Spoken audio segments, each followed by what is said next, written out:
Hi, Dory Class here.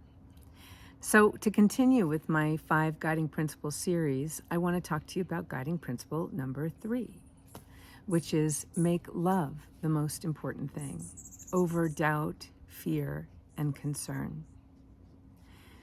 Now, there's a lot to talk about in this one, and let me think about where to begin. What I want to say is that there is absolutely a place for fear, doubt, and concern. We need them, as we need all of our emotions, including anger and rage and despair and sorrow. We need to have a relationship with our emotions. That whole guiding principle number 1, put relationships first, beginning with the one with yourself. Well, that includes with our emotions, with who and what is right in front of us right now, right? And then keep the lines of communication open. Guiding principle number 2 is about having a conversation with who and what is right in front of you, which may also be an emotion. Fear oftentimes is here for very good reason. You know, if there's a bear right in front of us, then that dictates a certain set of actions. But if there's like a thought that's bringing fear, or outside in conditioning that's bringing fear, what's really important for us is to understand in a moment's notice, is this a life or death thing? And if it's not life or death and doesn't require an immediate reaction, then what we really can do is bring to it conscious response. That requires a pause, that requires some centering, that requires some contemplation, that requires a check-in, not just with our mind, but with our heart and with our body. You know, that imaging and sensing and feeling, because they all bring data, and they can bring data in a split second, So fear oftentimes is a demand to find out more information, to create understanding, and to give us new guidance about something that's up. You know, doubt and concern also, like to pause, to slow it down, to ask more questions and check in with ourselves, really important. And the more we've created an internal versus an external locus of control and authority and security, the more we can trust those internal check-ins, the more we can listen to the whispers within, and they actually give us guidance and make sense, right? So fear, doubt, and concern have a place. They're really important, and they're perspectives on, lenses or portals through which we can look at life. What I'm asserting here, though, and in these principles, is that they're not what we should lead from in our lives. And love is. Love is truly the most important thing. Love is walking through the world with, a soft belly, relaxed shoulders, erect spine, open heart. It still requires some vigilance in our, unfortunately, oftentimes violent or crazy world. And it's a decision.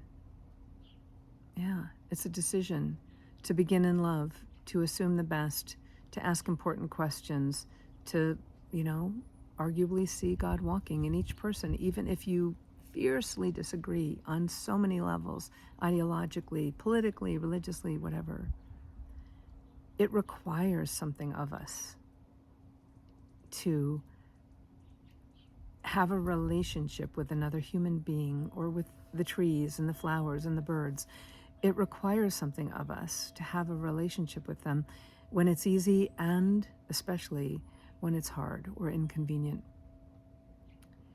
And so that mantra, to begin in love, is no easy task, and it's absolutely essential.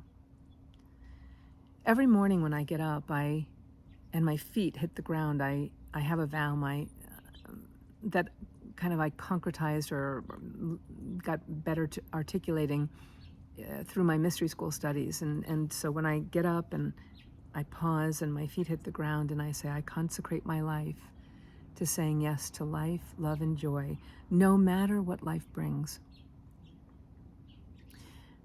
Anything else creates unnecessary suffering. And life is hard enough without adding more suffering to it at our own hand. So this choice, this decision to begin in love can be learned. A big part of our work is to remove the barriers to it. It's already there. We're already whole. We're already complete. We're already loving. We're already super capable of this.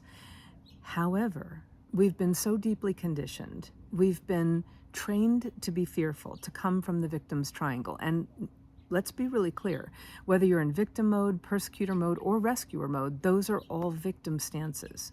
Those are all victim points of view. When victim goes to creator, when persecutor goes to challenger, when rescuer goes to coach or more coach-like, then we're coming from empowerment. Instead of coming from conditioned reaction, we're coming from conscious response. Instead of coming from problem solving and turning ourselves and one another and everything in the world into a problem, we're coming from clarity about what we want. These are all things that we can learn. We can learn to come from love.